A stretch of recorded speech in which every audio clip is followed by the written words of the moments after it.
ক্ষমতায় আসতে না আসতে তারেক রহমানের স্ত্রী জুবাইদা রহমান দেশবাসীর উদ্দেশ্যে কি সুখবর দিলেন, ভিডিওটা আগে দেখুন। আমার আগে আমরা, আমাদের আগে দেশ, ক্ষমতার আগে জনতা, সবার আগে বাংলাদেশ। কর্মস্থলে ডে কেয়ার সেন্টার, প্রত্যেকটি মা নিশ্চিন্তে তার কর্মস্থলে কাজ করতে পারবে। আমরা নারী সাপোর্ট সেল গড়ে তুলব, উদ্যোক্তা নারীদের আর্থিক ও দক্ষতা সহায়তা প্রদান করব, আনুষ্ঠানিক অর্থনৈতিক খাতে নারী কর্মস্থান বৃদ্ধি করা হবে। শিশুর পূর্ণাঙ্গ স্বাস্থ্যসেবার দিকে খেয়াল রাখতে হবে। আমার আজ মনে পড়ছে অবহেলিত সেই কন্যা শিশুর কথা, যে প্রতিদিন ভয়ে থাকে, শঙ্কায় থাকে, সে বুঝি বাল্যবিবাহের শিকার হবে, কখন তার জীবনের স্বপ্ন চুরমার হয়ে যাবে। আমরা নিশ্চিতভাবে বলতে চাই, বিনামূল্যে শিক্ষা সম্প্রসারণ, মেয়েদের স্নাতকোত্তর পর্যন্ত শিক্ষা নিশ্চিত করা হবে। কোনো কন্যা শিশু আর মন খারাপ করে থাকবে না যে কখন তার সমস্ত স্বপ্ন চুরমার হয়ে পড়ে যাবে। আজ চিন্তা হচ্ছে সেই কর্মজীবী মহিলার কথা এবং কলেজ ইউনিভার্সিটির সেই ছাত্রীর কথা, যাকে প্রতিক্ষণ শিকার হতে হয় অস্বস্তিকর অন্যায় ব্যবহারের, যে স্বস্তিতে যাতায়াত করতে পারে না। হাজারো লক্ষ গার্মেন্টস কর্মী বোন, যাদের রাতের অন্ধকারে চলাচলে নেই নিরাপত্তা, তারাও চায় সচেতন মাতৃত্বকালীন ছুটি। আমরা নিশ্চিত করতে চাই তাদের সবেতন 6 মাসের মাতৃত্বকালীন ছুটি।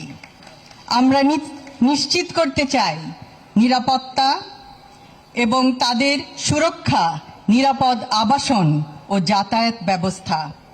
কর্মস্থলে ডে কেয়ার সেন্টার, প্রত্যেকটি মা নিশ্চিন্তে তার কর্মস্থলে কাজ করতে পারবে। আজ মনে পড়ে সেই বয়োবৃদ্ধ নারীর কথা, যাকে সে কোলে করে বেঁধে দিয়েছিল একটি গেটের, বৃদ্ধাশ্রমের একটি গেটের সঙ্গে তার পরিবারের লোকজন।